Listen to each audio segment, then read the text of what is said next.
Si Loki ay isang subpar healer, na alam lamang kung paano gumamit ng isang basic heal spell, at dahil dito, siya ay pinalaya sa kanyang partido, at tinawag siyang mahinang talunan ng mga taong nakapaligid sa kanya.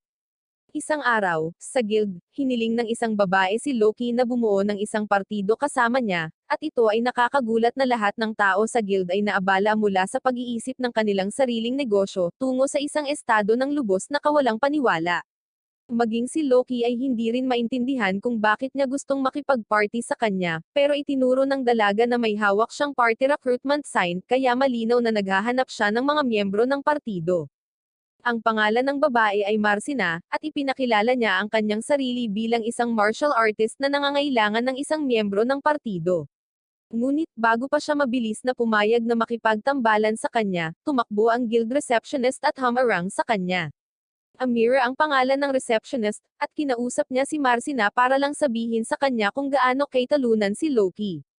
Si Loki ay isang healer, ngunit siya ay may kakayahang gamitin lamang ang pangunahing heal spell sa kabila ng pagiging isang adventurer mula pa noong siya ay bata. Hindi siya maaaring gumamit ng area heal or anumang high healing magic, kaya binansagan siya ng lahat bilang isang walang kakayahan na talunan. Gayunpaman, sa kabila ng lahat ng ito, hanggang kamakailan lamang, mayroong isang partido na tinatawag na Blade of Lightning na kinuha siya bilang isang miyembro. Ngunit labis na nagpabeya si Loki sa kanyang trabaho kaya kalaunan ay nakick out siya, at dahil nakikita siyang isang pagkabigo, wala nang gustong makipagtambol sa kanya. Hinikayat ni Amira si Marcina na huwag pansinin si Loki, dahil napakamangmang niya na hindi siya makakakuha ng anumang kita. Ngunit talagang maraming pera si Marcina, kaya hindi siya nag-aalala tungkol sa kita sa ngayon. Upang patunayan ito, inilabas ni Marcina ang kanyang bag na puno ng pera upang ipakita kay Amira, at malinaw na hindi pa siya nakapunta sa Manila, dahil halos agad-agad siyang mananakawan doon. Binalaan ni Amira si Marcina na ang mga adventurer dito ay hindi eksaktong mga mamamayang masunurin sa batas, kaya dapat siyang mag-ingat sa pag-flash ng napakaraming pera tulad nito. Nagpapasalamat si Marcina kay Amira para sa payo, at sinabi niyang isa sa isip niya ito. Pero sa naging tugon niya, mukhang hindi talaga naiintindihan ni Marcina ang sinasabi ni Amira. Ipinapalagay ni Amira na si Marcina ay dapat na isang bagong adventurer, kaya nag-aalok siya na tulungan siyang iset up ang ilang mga adventurer na madali para sa mga baguhan, para makayanan niya ang buong araw ng hindi mananakawan. Ngunit, syempre, maninangil siya ng maliit na bayad para sa kanyang mga serbisyo. Na-appreciate ni Marcina ang alok, ngunit matagal na niyang napagpasyahan na si Loki lang ang makakasama niya sa isang partido, kaya mananatili siya sa kanya. Hindi pa rin inaakala ni Amir na magandang ideya iyon, ngunit dahil mapilit si Marcina, sinimulan na niya ang mga papeles para sa kanilang party formation. Tinanong ni Marcina kung para saan ang papel, kaya ipinaliwanag ni Amir na kailangan nilang punan ang registration form para opisyal na makilala bilang isang guild. Pinuna ni Loki ang kanyang bahagi ng papeles, at kapag tapos na siya, hiniling niya kay Marcina na isulat ang kanyang pangalan dito. Si Marcina ay abala sa pagtitig kay Loki, kaya natigilan siya nang hilingin itong isulat ang kanyang pangalan, ngunit ginagawa pa rin niya ito. At pagkatapos bayaran ni Loki si Amira para sa bayad sa komisyon, opisyal na nabuo ang partido nila ni Marcina. Sabay silang umalis sa guild, at nagsimulang makipag-usap si Loki kay Marcina tungkol sa Marat Labyrinth dahil doon sila patungo. Tila, walang sino man ang aktwal na nakatapos sa paggalugad sa dulo ng Marat Labyrinth, kaya walang impormasyon kung anong uri ng halimaw ang Labyrinth Master, or kung gaano kalalim ang labyrinth. Naturally, ang mga adventurer ay nagsimulang tanggapin ang hamon at galugarin ang labyrinth sa pag-asang makatanggap ng malalaking gantimpala, at ang nagresultang pagdagsa ng mga tao ay humantong sa pagbuo at paglaki ng Marat, ang pinakamalaking labyrinth na lungsod sa mundo. Masaya si Marcina na malaman ang lahat tungkol sa labyrinth, ngunit itinanong niya kung okay lang ba para sa kanila na mapuntahan ito sa lalong madaling panahon. Bago sila umalis sa guild, nanindigan si Amira na hindi siya dapat dalhin ni Loki sa labyrinth dahil newbie pa lang si Marcina, at siguradong naaalala ni Loki ang payo niya, pero pinipili niyang huwag pansinin ito. Dahil sa dami ng mahiwagang enerhiya na tumagas mula sa labyrinth, ang mga halimaw ay nagpapakita sa iba't ibang lokasyon sa paligid ng lungsod. Ang mga lokasyong ito ay inuri bilang mga bundok, kagubatan, mga basang lupain, at mga kapatagan, ngunit sa lahat ng ito, ang mga kapatagan ay sa ngayon ang pinakaligtas, dahil mahihinang halimaw lamang ang nagpapakita doon. Karaniwan, ang isang baguhan na adventurer ay magsisimula sa pamamagitan ng pagsasanay sa kapatagan upang maramdaman nila ang pakikipaglaban, ngunit ito ay napakalawak na lugar na medyo mahirap makahanap ng mga halimaw na makakalaban doon.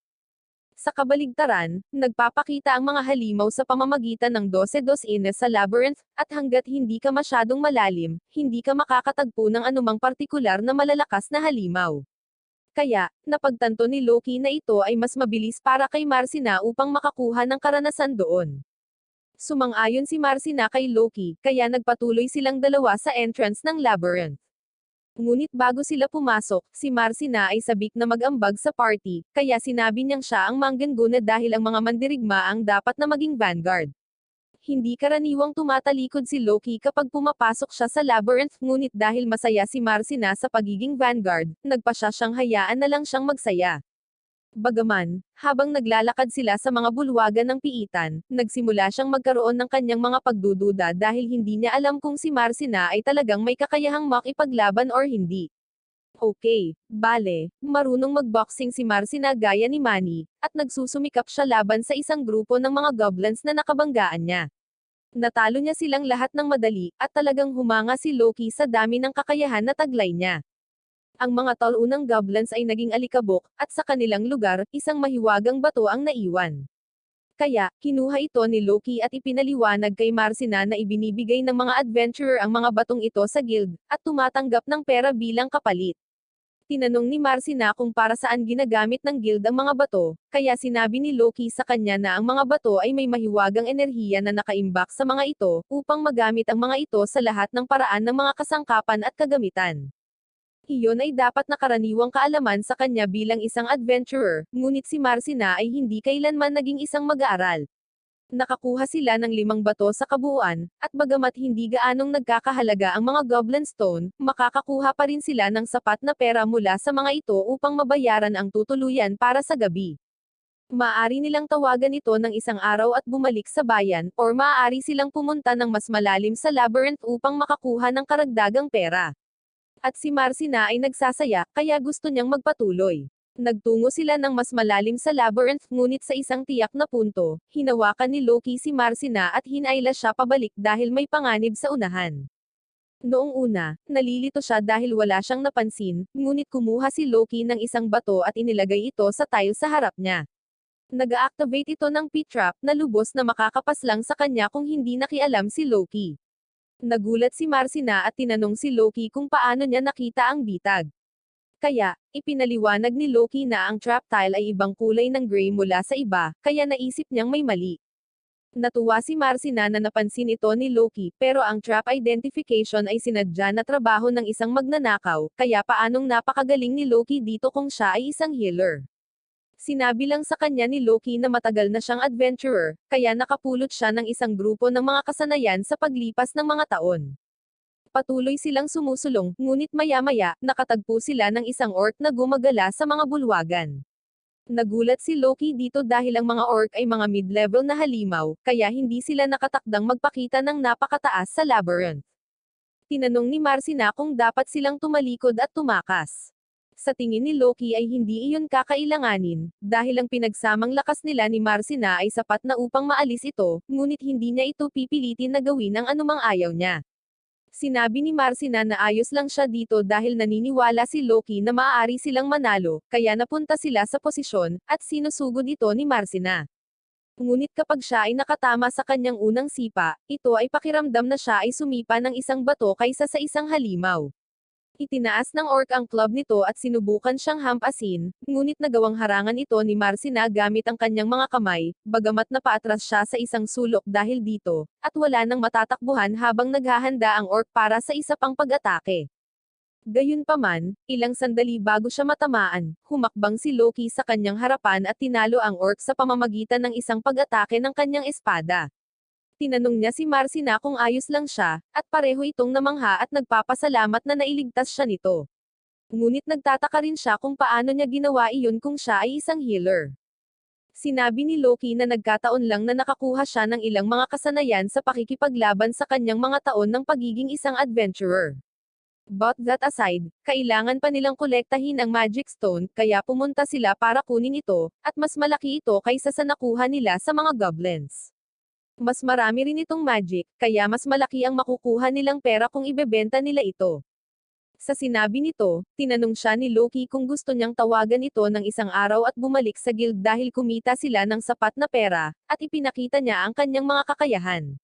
Ngunit sinabi ni Marcina na gusto niyang magpatuloy ng kaunti, kaya pumayag si Loki. Sa pagtatapos ng kanilang labor of exploration, nakaipon na sila ng maraming magic stone at bumalik sa guild para ipagpalit ang mga ito. Nagulat si Amir na nakuha nila ang napakaraming gemstone sa loob lamang ng kalahating araw, ngunit pagkatapos ay napansin niya ang hiyas ng orc, at sinimulang pagsabihan si Loki dahil sa pagdadala kay Marcina sa labyrinth ng partikular niyang sinabihan siya na huwag. Talagang walang ingat siyang dinala sa mid-level floors kung saan baguhan pa lang siya. Ngunit sinabi ni Loki na hindi niya talaga dinala si Marcina sa malalalim na palapag. Nasa beginner level sila sa buong panahon, at nilayon niya lang na labanan nila ang mga goblins ngunit may orc na gumagala sa itaas na palapag sa hindi malamang dahilan. Kinumpirma ni Marcina na nagsasabi si Loki ng totoo, kaya naniwala si Amir sa kanya. Ang kanyang kwento ay hindi masyadong malayuan dahil marami ng katulad na ulat ng mga high-level na halimaw na lumalabas sa mga pangbaguhan na lugar. Hindi sigurado si Amir kung ano ang nangyayari, ngunit alam niyang nangangahulugan ito na may masamang nangyayari sa labyrinth, bagamat hindi siya sapat na binabayaran dito para talagang magmalasakit pa rin. Tinanong niya kung nandito si Loki para ibenta ang lahat ng mga magic stone na ito, at sinabi ni Loki na oo, kaya excited na sinimulan ni Amira ang pagbabayad para sa kanya. Napansin ni Marcina na medyo masaya si Amir na bumili ng mga magic stone, kaya ipinaliwanag ni Loki na, bilang staff ng guild, kapag bumili si Amir ng mga magic stone mula sa mga adventurer na pinamamahalaan niya, nakakakuha siya ng malaking komisyon sa pagbebenta. Kapag handa na ang pera, nabigla si Loki nang makita kung magkano talaga ang halaga nito, ngunit ipinaalala ni Amir sa kanya na kalahati nito ay kay Marcina. Alam ni Loki na kalahati lang ang makukuha niya, ngunit kahit kalahati ay 10 beses na mas mataas kaysa sa karaniwan niyang nakukuha noong bahagi siya ng Lightning Blade.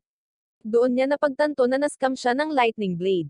Para kay Amir nakakatawa ang buong bagay, ngunit ipinaalala ni Marcina sa kanya na trabaho ng guild na mag-arbitrate kapag may mga hindi pagkakaunawaan sa sweldo. Kaya sinabi ni Amir na tutulungan niya si Loki na maibalik ang kanyang pera kung gusto niya. Pinag-iisipan niya ito sandali, ngunit sa huli ay nagpasya si Loki na huwag nang abalahin ang pagbabalik ng kanyang pera dahil nakabuo na siya ng bagong partido, at wala na siyang gustong gawin sa Lightning Blade. Pagkaalis ni Loki, lumabas ang manager ng sangay ng guild, at habang abala si Amir sa pagbibilang ng kanyang pera, lumapit ito sa kanya at tinanong kung dumating dito si Loki. Kung gayon, umaasa siyang hindi siya isinangguni nito sa anumang partido. Sinabi ni Amir na halatang hindi niya isinangguni ang lalaki na iyon sa anumang mga partido, ngunit mayroong isang babae na partikular na gustong makipagpartido sa kanya, kaya wala siyang magagawa tungkol dito. Sa parehong oras, sina Loki at Marcina ay nasa isang inn, at si Loki ay tinatanggap ng anak na babae ng innkeeper. Tinanong niya kung si Marcina ang babae na kamakailang sumali sa kanyang partido, at kinumpirma ito ni Loki, ngunit nagtataka siya kung paano niya nalaman ang tungkol dito. Sinabi sa kanya ng batang babae na ang balita ay nasabi ng mga merits dahil walang sino man ang umaasa sa kanya na makakagawa ng isang partido. Ngunit bukod doon, tinanong niya kung narito siya upang kumain. Gusto ni Loki ng ilang pagkain, ngunit una, sinabi niyang gusto niyang mag-reserve ng room. Kaya pumunta siya upang kausapin ang ina ng batang babae, si Marian, na matutuwa na bigyan sila ng silid. Tinanong niya kung sila ay matutulog na magkasama or sa magkahiwalay na mga silid. Bahagyang namumula si Marcina sa naisip ngunit sinabi ni Loki kay Maria na mananatili sila sa magkahiwalay na silid, bagamat talagang nagustuhan ni Marcina ang ideya na makibahagi ng silid kay Loki. Ilang sandali pa, natulog na sina Loki at Marcina. Sa sandaling si Marcina ay nag-iisa sa kanyang silid, nagsimula siyang mag-isip tungkol sa unang pagkakataon na nakilala niya si Loki. Ilang taon na ang nakalilipas, iniligtas siya nito mula sa isang aksidente at ginagamot ang kanyang sugat sa pamamagitan ng kanyang basic heal spell. Talagang nagpapasalamat siya na naglaan ito ng oras para pagalingin siya, kaya nagpasya siya kaagad na magiging adventurer siya kapag lumaki siya at suportahan si Loki sa anumang paraan na magagawa niya. Simula noong araw na iyon, walang humpay na nagsimulang magsanay si Marcina. Sa sandaling marinig niya na si Loki ay pinalayas mula sa kanyang partido, siya ay nagmamadaling pumunta sa kabisera upang siya ang unang makakasama sa kanya. Gayunpaman, ngayon niya lang napagtanto na malamang na hindi siya nakilala ni Loki. Hindi naman niya siya masisisi dahil mas matangkad na siya ngayon, iba ang suot niyang damit, at naging asul pa ang kulay ng buhok niya. Kahit na pumunta siya rito para tulungan siya, napakatalentado pala ni Loki na hindi niya talaga kailangan ang proteksyon nito. Ngunit hindi alintana kung kinikilala niya siya or hindi, balak ni Marcina na patuloy siyang suportahan anuman ang mangyari. Gayunpaman, hindi niya maiwasang magtaka kung bakit ang tawag sa kanya ng mga tao sa lungsod na ito ay talunan kahit na siya ay napakalakas. Noong bahagi pa ng Lightning Blade si Loki, ang partido ay nakikipaglaban sa isang Hydra at isang miyembro ng partido ang nasugatan nito. Kaya, trabaho ni Loki na pagalingin siya habang pinipigilan ng pinuno ng partido ang halimaw. Sa kasamaang palad, habang nagawang pagalingin ni Loki ang physical injury, nolasan din ang babae. Tinanong niya kung maaari ring harapin ni Loki ang lason. Si Loki ay humingi ng paumanhin at sinabi sa kanya na hindi niya talaga maalis ang lason. Naiinis ang babae dahil ibig sabihin kailangan niyang gumaling ng mag-isa. Hiniling sa kanya ng pinuno na huminto sa pagrereklamo at bumalik na sa laban, dahil hindi niya maaaring panatilihing abala ang Hydra magpakailanman. Ngunit may lason pa rin sa kanyang sistema, ang babae ay wala sa kondisyon para lumaban. Hiniling ng pinuno kay Loki na ibalik siya sa Colossus Ogun, ngunit sinabi ni Loki na hindi niya ito magagawa at dapat silang magdala ng antidote potion. Nagtalo ang pinuno na hindi siya bumili nito dahil mahal ang mga antidote, at iyon ay dapat na trabaho ni Loki bilang isang healer. Dahil si Loki at Sabrina ay hindi na magiging malaking tulong mula ngayon, ang pinuno ay bumaling sa mage at humiling sa kanya na gumawa ng isang bagay upang matulungan siya, dahil hindi niya kayang harapin ang Hydra ng mag-isa. Kaya, sinubukan ni Carmela na gumamit ng flame spell, ngunit wala itong ginagawa laban sa Hydra. Natakot siya at ibinaba ang kanyang staff. Sumuko na si Argus sa kawalan ng kakayahan ng kanyang partido, kaya tumalikod siya at inutusan ang lahat na umatras kaagad. Dahil sumuko na si Argus, humiwalay si Carmela at tumakbo na rin palayo, sinundan ni Loki at Sabrina, na hindi pa rin makalakad, kaya tinulungan siya ni Loki. Gayunpaman, habang papaalis sila, tinitigan ng Hydra si Loki sa ilang kadahilanan. Sa sandaling nakabalik sila sa guild, labis na natuwa si Argus sa pagsasabi kay Loki na siya ay papaalisin sa partido ng Lightning Blade. Binibigyang katwiran niya ang kanyang desisyon sa pagsasabing kasalanan ni Loki na hindi nila matalo ang Hydra. Bagamat hindi iniisip ni Loki na siya lang ang dapat sisihin, parehong si Argus at Sabrina ay labis na nasasabik na labanan ang isang Hydra kaya't sila ay nagpuyat magdamag at pumasok sa laban na walang tulog. Tumanggi silang dalawa na tanggapin ang anumang pananagutan para sa kabiguan, kaya't pareho silang tumingin kay Carmela at sinabi sa kanya na magpasya kung sino ang may kasalanan. Ayaw ni Carmela na si Loki lang ang sisihin, pero grabe rin ang performance niya sa laban na iyon, kaya ayaw niyang targetan siya ni Argus sa pagiging walang silbi. Kaya, nagpasya siyang paalisin na rin ng tuluyan si Loki. Hindi nagtagal ay nagising si Loki mula sa kanyang panaginip, at napagtanto niya na dapat pa rin siyang naabala sa nangyari sa kanya noong araw na iyon. Noon bago sumali si Loki sa Lightning Blade, kilala na siya bilang isang taunang healer ng lahat sa bayan. Bagamat pinangarap pa rin niyang maging isang first-rate adventurer, nang may isang partido na umabot sa kanya na may isang posisyon, si Loki ay labis na natuwa at nasasabik sa pagkakataon. Gayunpaman, nang sila ay nasa labyrinth, nalaman ni Loki na hindi nila siya tinanggap dahil gusto nila ng healer. Tinanggap nila siya dahil gusto nila ang isang tao na sakripisyo upang makagambala sa mga halimaw. Si Loki ay pinatapon at pinilit na tumakbo para sa kanyang buhay, habang ang kanyang mga tinatawag na miyembro ng partido noong panahong iyon ay sinubukang lampasan siya ng walang pakialam sa mundo.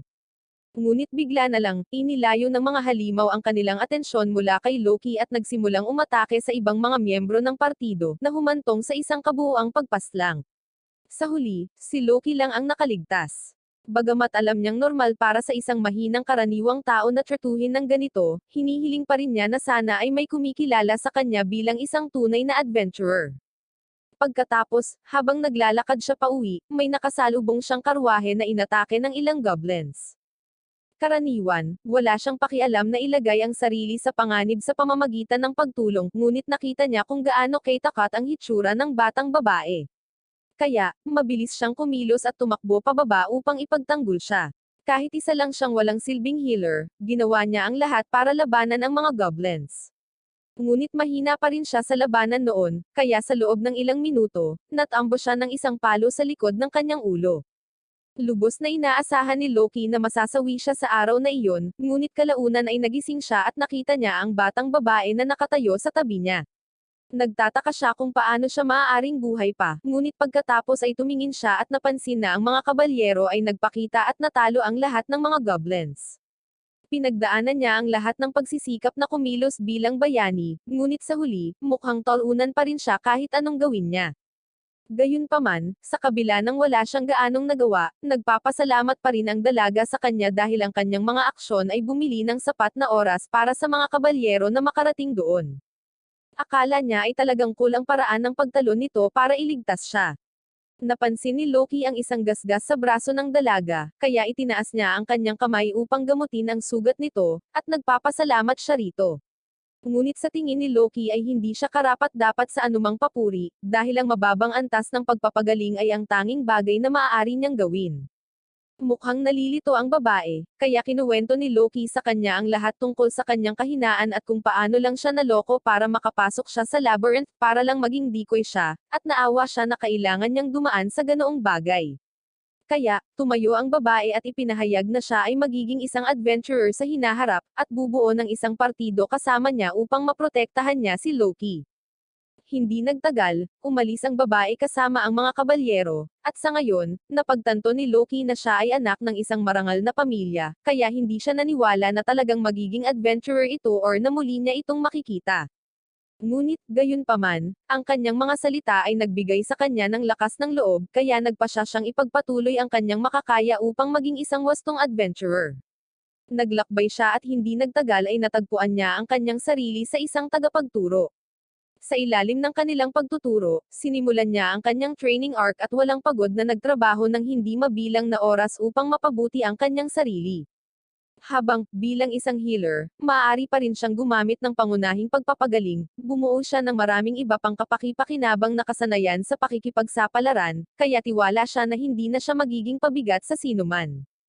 Sa pagbabalik upang ituloy ang kanyang pangarap na adventurer, ang unang party na sinalihan niya ay ang Lightning Blade, ngunit alam naman nating lahat kung paano iyon nangyari, hindi ba? Gayunpaman, nagpapasalamat si Loki sa babaeng iyon, dahil kung hindi niya sinabi ang mabubuting salita sa kanya noong araw na iyon, malamang na tumigil na ito sa pagiging adventurer sa mismong araw na iyon. Ngunit hindi ito tulad ng magkakaroon siya ng pagkakataon na makilala siya muli, at walang paraan na talagang naging adventurer siya tulad ng sinabi niya.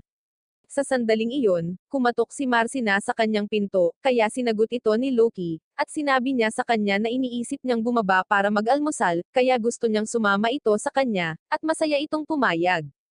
Pagkatapos ng almusal, tumungo sila muli sa labyrinth, at sa pagkakataong ito, pupunta sila sa ilan sa mga mas mababang palapag.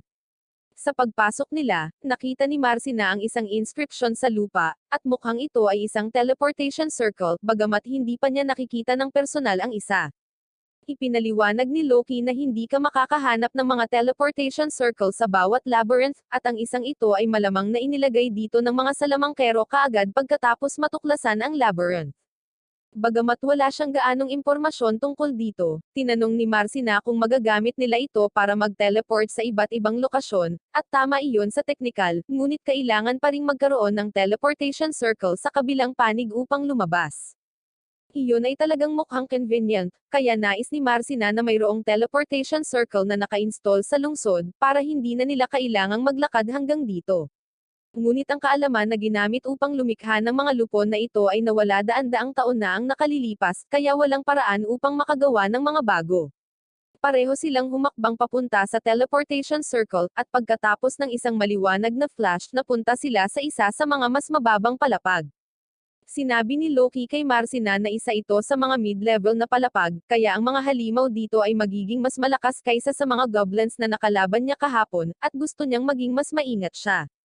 Nagsimulang makipaglaban sina Loki at Marcina sa palapag, ngunit kusang umatake si Marcina, sinubukang sumuntok ng leech, ngunit binalaan siya ni Loki laban dito.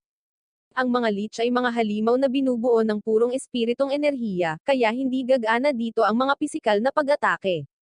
Iminumungkahi ni Loki na umatras sila, dahil wala silang anumang bagay na maaaring makapinsala sa leech, ngunit sinabi ni Marcina na mayroon siyang isang trick sa kanyang manggas na maaaring magawa niyang labanan ito. Nagpa siya si Loki na magtiwala sa kanya, kaya humarap silang dalawa laban sa leech. Si Loki ay lumabas sa harapan upang kumilos bilang decoy. Pagkatapos ay nagsimula siyang tumakbo palayo, at habang hinahabol siya ng leech, nilampasan niya si Marina, na inihahanda ang sarili na tapusin ang leech. Ang lahat ng tao ay nagtataglay ng isang anyo ng espiritong enerhiya sa loob nila na tinatawag na prana, at bilang isang martial artist, si Marcina ay nagsanay ng sapat na kaya niyang kontrolin ang prana sa loob ng kanyang katawan, at gamitin ito bilang sandata sa pamamagitan ng pagkukover ng kanyang mga kamao dito. Sa ganitong paraan, kapag inaatake niya ang leech, ginawa niya itong donut gang gaya ni Ace, at hindi nagtagal ay nawasak ito tulad ng ibang halimaw at nahuhulog ang mahiwagang bato nito. Tumakbo si Loki para tingnan siya, at mukhang ayos lang siya bukod sa sugat niya sa braso. Sinabihan siya ni Loki na manahimik sandali dahil may gusto siyang subukan, kaya naglabas siya ng magic item na nagpapaganda sa mga epekto ng mga healing spell at ginagamit ito para gamutin ang mga sugat ni Marcina. Sabay silang bumalik sa guild para ipakita kay Amira ang mga bato, at laking gulat niya na nagawa nilang talunin ang leech, ngunit nasasabik din siya sa komisyon na makukuha niya mula sa sale na ito. Si Loki at Marcina ay nakakakuha ng mas maraming pera kaysa sa inaasahan nila, kaya maganda ang mood nila at nagsimulang bumalik sa inn. Ngunit habang nasa daan, nakakita sila ng away na nagaganap sa gitna ng kalye. Nagiging mas karaniwan ang mga bagay na tulad nito sa paglipas ng mga taon, dahil parami ng parami ang mga outlaw na lumilipat sa bayan upang maging mga adventurer, at binibigyan nila ng masamang pangalan ang lahat ng tapat na adventurer. Ang gulo talaga, pero wala nang magagawa si Loki or ni Marcina para baguhin ito. Kaya, iminumungkahi ni Loki na dapat ay i-enjoy na lang nila ang kanilang pera at magkaroon ng magarbong hapunan ngayong gabi. Ilang sandali pa, umupo na sina Loki at Marcina sa kanilang mesa at inihain ang isa sa pinakamasarap na pagkain ni Marian. Habang kumakain sila, sinabi ni Marcina na mayroon siyang gustong itanong. Kaya, itinuro niya ang higanteng halijing bato sa gilid ng bayan at tinanong kung ano ang bagay na iyon. Noong una, akala niya ay gusali, pero wala itong bintana or pinto, at hindi rin ito mukhang monumento, kaya nakakalito talaga. Ibinahagi ni Loki ang kanyang pagkalito at ipinaliwanag na hindi rin niya alam kung ano ito. Minsan ay na-curious siya tungkol dito, at tinanong niya ang isa sa mga manggagawa tungkol dito habang ginagawa pa ito, ngunit hindi alam ng mga manggagawa kung para saan ito or kung sino ang nagbabayad para itayo ito. Hindi makapaniwala si Marcina na posibleng mangyari iyon, ngunit tila, isang araw lang nagpakita ang isang ahente na may dalang pera at mga blueprints, kaya walang nakakakilala sa nagpopondo. Gayunpaman, kahit na tila kakaiba, itinuturo lang ni Loki na isa ito posible sa ilang bilyonaryo na gumagawa ng mga random na bagay, at ayos lang sa kanya iyon dahil hindi naman talaga sinasaktan ng tore ang sinuman. Ngunit nais din niya na ang ilan sa perang iyon ay napunta sa pagtatayo ng pader para sa lungsod dahil wala ito.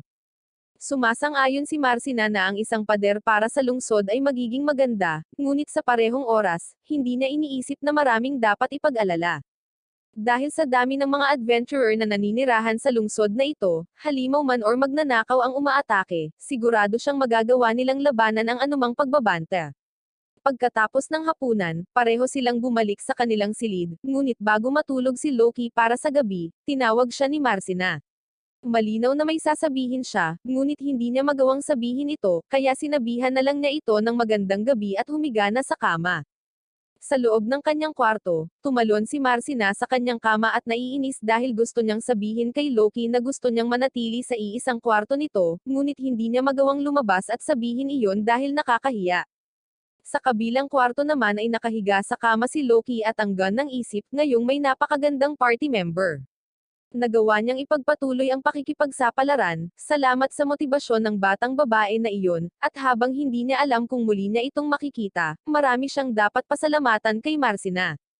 Sa ibang eksena, nakahanap si Argus ng bagong miyembro para sa Lightning Blade Party na si Lyra, at bagamat mukhang talagang nasasabik siyang makasali si Lyra sa team, mukhang hindi siya masyadong gusto ni Sabrina, at si Carmela ay masyadong nahihiya na tumingin ng diretso. Gayunpaman, ngayong kumpleto na muli ang koponan, sabik na si Argus na lumabas at sa wakas ay talunin ang Hydra na iyon minsan at para sa lahat. Ang partido ay bumalik sa latian upang harapin ang Hydra at sa kabutihang palad, ang Hydra ay hindi pa nag-regenerate ang ulo nito, kaya hindi na nila kailangang gumawa ng maraming trabaho. Mabilis na gumawa si Argus ng isang plano ng pag-atake at sinabing saisalakay sila ni Lyra mula sa harapan. Magbibigay si Carmela ng magic support, at si Sabrina ay lalabas mula sa likuran. Halos handa na siyang tumakbo sa aksyon, ngunit tumawag si Lyra ng timeout dahil walang paraan na siya ay nasa front line ng isang pag-atake bilang isang healer. Nataranta si Argus dahil laging lumalaban si Loki sa front lines kasama nila, at hindi makapaniwala si Lyra na pinipilit nilang lumaban ang healer nila sa front lines, pero parang hindi pinansin ito ni Argus. Sa katunayan, naaalala ni Sabrina na kung minsan ay nakakakuha si Loki ng mga magagandang hit, at siya talaga ang pumutol sa isa sa mga ulo ng Hydra.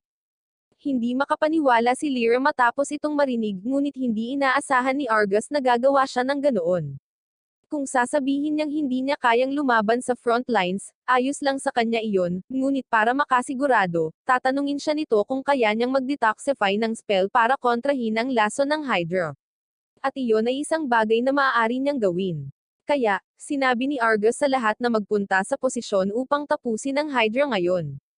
Bumalik sa bayan, kababalik lang nina Loki at Marcina mula sa kanilang pinakabagong paglalakbay sa labyrinth, at natutuwa si Amira na makitang nagdala sila ng higit pang mga hiyas upang ibenta sa kanya. Pero pinaalalahanan niya si Loki na hindi niya dapat masyadong itulak si Marcina dahil bagong adventurer pa lang ito. Kaya, tinitiyak ni Loki sa kanya na napakaingat niya sa mga laban na kanilang napapasukan. Natutuwa si Amira na marinig na nag-iingat sila, ngunit may limitasyon pa rin kung gaano karami ang maaaring gawin sa isang party ng dalawa. Kaya, iminumungkahi niya na dapat isipin ni Loki at Marcina ang tungkol sa pag-recruit ng ilang bagong miyembro ng partido upang gawing mas madali ang mga bagay para sa kanila. Sumasang-ayon si Loki na mas maraming miyembro ng partido ang magpapadali sa mga bagay-bagay, ngunit sa huli, napagpasyahan niya na hindi sulit ang abala dahil kumikita na sila ni Marcina ng malaki. Inamin ni Amira na tama siya, dahil sa dami ng kinikita nila kamakailan, malamang na umupa sila ng bahay imbes na manatili sa isang inn kung gusto nila. Walang ideya si Marcina na posibleng magrenta ng bahay sa lungsod, kaya ipinaliwanag ni Amira na may limitasyon ang dami ng kagamitan at item na maaaring itabi sa isang inn, ngunit hindi iyon isyo kapag mayroon kang pribadong kwarto. Bagamat ito ay medyo mahal, ang tunay na halaga ay kumikinang kapag mayroong isang partido ng lalaki at babae, kaya ang sobrang privacy ay nagbibigay daan para sa maraming aktibidad sa gabi. Biglang tila talagang interesado si Marcina sa pagrenta ng pribadong bahay para sa ilang kadahilanan, ngunit nang makitang hindi nag-react si Loki, nag-alinlangan si Amira na ang aktibidad sa gabi ay isang posibilidad sa kasong ito. Speaking of private houses, naalala ni Loki na may private house din ang Lightning Blade, bagamat pinilit nila siyang matulog sa storage closet, kaya hindi ito masyadong komportable para sa kanya. Tinatawanan ni Amira kung gaano kalubha ang pagmamoltrato kay Loki, ngunit kung ito ay nagpapagaan sa kanya, ipinapalam niya sa kanya na siya ay talagang maswerte na pinalayas mula sa Lightning Blade. Mula nang siya ay makick out, si Argus at ang iba pang Lightning Blade ay hindi pa nakagawa ng isang misyon. Hindi maintindihan ni Argus kung bakit, ngunit malinaw na masasabi ni Lyra na siya ay masyadong makitid ang utak upang mapagtanto na hindi siya sapat na malakas upang harapin ang isang Hydra ng direkta. Narinig siya ni Argus, kaya't muli siyang sumigaw, ngunit sinabihan siya ni Lyra na tumahimik, kung hindi, hindi siya makapag-concentrate sa pagtulong kay Carmela na makarecover. Malubhang nasugatan at naleson si Carmela, kaya kailangan talagang mag-concentrate ni Lyra. At habang ginagawa niya iyon, sinabi ni Sabrina kay Argus na, kahit na ayaw niyang aminin ito, maaaring mas mahalaga si Loki kaysa sa ibinigay nila sa kanya na kredito. Kahit na mahina siya sa pagpapagaling, nagawa pa rin niya ang trabaho sa huli, at hindi rin niya napansin na niloloko siya ng mga ito sa kanyang pera, kaya siya ang perpektong miyembro ng partido. Si Argus ay talagang nagnanais na hindi umalis si Loki, ngunit ipinaalala sa kanya ni Sabrina na siya talaga ang nagpatalsya kay Loki mula sa partido, at ginawan rin niya ito ng malaking palabas. Nakalimutan na ni Argus ang lahat ng iyon, ngunit kung siya ang nagpatalsya kay Loki, sa palagay niya ay madali siyang maibabalik. Ang kailangan lang nilang gawin ay suyuin ito, at sigurado siyang sasali agad si Loki sa partido dahil kung tutuusin, sila ang sikat na Lightning Blades, kaya walang tatanggi sa imbitasyon na sumali sa partido. Bagaman, nagsisimula ng malito si Sabrina kung gusto pa niyang manatili sa partido sa puntong ito. Kinaumagahan, sa wakas ay tapos na si Lyra sa pagpapagaling kay Carmela, kaya nagising siya at nagpasalamat sa kanya para sa pagpapagaling, ngunit masaya lang si Lyra na nakakatulong siya. Tinanong niya kung maayos na ba ang pakiramdam ni Carmela para kumain, at dahil kakain na siya, bumaba si Lyra para kumuha ng pagkain para sa kanya. Ngunit nang bumaba siya upang itanong kung saan nakaimbak ang pagkain, napagtanto niyang wala na sina Sabrina at Argus, at wala siyang ideya kung saan sila nagpunta. Kasalukuyang nasa guild sina Argus at Sabrina, at malakas na ipinahayag ni Argus na handa niyang payagan si Loki na bumalik sa kanyang partido muli. Huminto ang lahat sa kanilang ginagawa at tumitig sa hindi makapaniwala, at si Loki ang pinaka-nabigla sa lahat. Kaya, hiniling niya kay Argus na ulitin ang kanyang sinabi dahil walang paraan na masasabi niya ang isang bagay na sobrang hindi makabuluhan. Inulit ni Argus ang kanyang sinabi, at hindi siya niloloko ng mga tainga ni Loki, ngunit hindi pa rin niya alam kung paano tutugon sa gayong katawa-tawang kahilingan. Sa parehong oras, nakita ni Marcina at Amira kung ano ang nangyayari, at ipinaliwanag ni Amira na ang blonde na lalaki ay ang pinuno ng partido na nagpatalsya kay Loki, at ngayon ay sinusubukan niyang bawiin siya sa pamamagitan ng pag-arte ng kandesendeng. Si Loki obviously ay hindi nalilibang sa pagsasalita ni Argus ngunit bago siya makapagsalita ng anuman, ipinapalagay ni Argus na maaaring magalit siya sa katotohanang niloko siya ng mga ito sa kanyang sweldo, habang siya ay nasa kanilang partido. Kaya, humihingi ng paumanhin si Argus at kumilos na parang isang matapat na aksidente ang nangyari. Nangako siya kay Loki na makakakuha ng patas na bahagi sa pagkakataong ito. Dagdag pa, magagamit talaga nito ang kanyang tulong dahil ang bagong healer na kinuha ni Argus ay hindi masyadong kapaki-pakinabang sa labanan. Iniisip ni Sabrina na walang paraan na papayag si Loki sa kahilingan ni Argus ngunit sa kanyang pagkabigla, pinasalamatan talaga ni Loki si Argus para sa alok. Tumanggi si Marcina na nakawin si Loki mula sa kanya, kaya tumakbo siya sa harap niya at sinimulan niyang sigawan si Argus, sinabing hindi na muling sasali si Loki sa kanyang partido. Hinawakan ni Loki ang kanyang balikat at sinabi kay Marcina na hindi niya kailangang mag-alala sa pag-alis nito. Pagkatapos nito, lumingon siya kay Argus at sinabi sa kanya na nagpapasalamat lang siya para maging magalang, ngunit wala siyang interes na sumali muli sa kanyang partido. Hindi makapaniwala si Argus na siya ay tinanggihan, kaya nagsimula siyang maging desperado at inakusahan si Marcina na sinusubukang gamitin si Loki, dahil napagtanto niyang talagang kapaki-pakinabang siyang makasama. Ang lahat ng agresibong pagturo ni Argus ay nagsisimula ng magpabalisa kay Loki, kaya hinawakan niya ang kamay ni Argus at binalaan siya na kung gagawa man siya ng anumang bagay na saktan si Marcina, sisiguraduhin ni Loki na ang kanyang katawan ay madudurog ng hindi na makikilala. Tumalikod si Loki para umalis, at huminto sandali si Marcina para kutsain ang mukha ni Argus sa huling pagkakataon. Pagkatapos nilang umalis, hindi alam ni Argus kung ano ang gagawin, ngunit gusto pa rin niyang talunin ang Hydra na iyon, kaya sinigawan niya si Amira na irekomende sa kanya ang isang bagong adventurer para sa kanyang partido, mas mabuti ang isa na makakayanan ang pakikipaglaban sa mga frontline kasama ang kanya. Talagang ayaw ni Amira na makipag-deal sa kanya, ngunit mukhang hindi na niya kakailanganin dahil may isang adventurer na lumabas mula sa karamihan, at mukhang natapos niya ang lahat ng side quest bago pumunta rito. Nag-aalok ang misteryosong lalaki na sumali sa kanyang partido at nagtanong kung nasisiyahan si Argus sa kanyang antas ng lakas. Sinuri ni Argus ang lalaki, at talagang mukhang malakas siya, ngunit para makasigurado, kailangan niyang subukan ang kanyang kakayahan sa espada. Binunot niya ang kanyang espada at sumugod sa lalaki, ngunit sa isang simpleng pag-indayog ng kanyang espada, agad na dinasormahan ng lalaki si Argus at ginawa siyang talunan sa harap ng buong guild. Matapos makabawi sa kahihiyan, sinabi ni Argus na tatanggapin niya ang lalaki sa kanyang partido. Gayunpaman, sa tingin ni Sabrina ay hindi magandang ideya na magtiwala sa isang lalaki na nagsusuot ng maskara sa lahat ng oras, ngunit sinabi ni Argus na wala silang pagpipilian dahil kung hindi nila matatalo ang Hydra na iyon, ang reputasyon ng Lightning Blade bilang isang malakas na partido ay lulubog tulad ng isang bato. Kaya, lumapit siya sa lalaki at tinanong ang kanyang pangalan. Sinabi sa kanya ng lalaki na ang kanyang pangalan ay Shino. Bumalik kina Loki at Marcina, sinusuri ni Marcina ang sarili sa salamin nang marinig niyang may kumakatok sa pinto ni Loki. Kaya, lumabas siya upang tingnan kung sino ito at nakita si Sharika sa pintuan ni Loki. Sa ilang kadahilanan, ang una niyang naisip ay sinusubukan ni Sharika na lumipat kay Loki, ngunit pagkatapos na pag-isipan ito ng kaunti, napagtanto niya na hindi ito posible. Nang sa wakas ay binuksan ni Loki ang pinto, ipinaalam sa kanya ni Sharika na may mga bisita siyang naghihintay sa kanya sa ibaba, na nakakagulat ngunit nagpa siya si Loki na makipagkita sa kanila upang malaman kung tungkol saan ito. Nang makababa siya, sina Loki at Marcina ay nakipagkita kay Carmela at Lyra. Habang masama ang pakiramdam ni Carmela sa pagpunta sa kanya na may karumal-dumal na kahilingan, tinanong niya si Loki kung maaari ba itong pumunta at tulungan sila kahit minsan lang.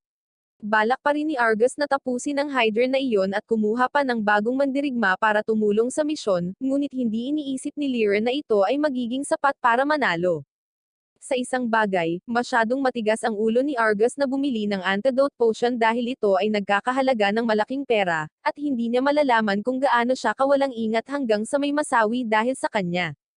Alam ni Carmela na huli na ang lahat para humingi ng tawad ngayon, ngunit kinikilala niya kung gaano kalakas si Loki dahil kung hindi niya hiniwa ang ulo ng Hydra noong huling naglaban sila, nolipol na ang buong partido.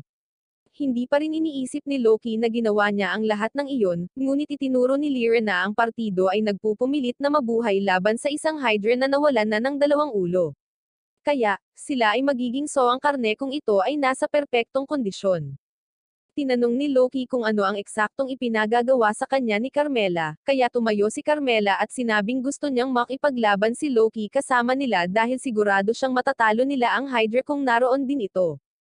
Karaniwang hinihiling niya sa kanya na muling sumali sa Lightning Blade, ngunit nakipag-usap na si Loki kay Argus kanina, at ang sagot niya ay nananatiling pareho.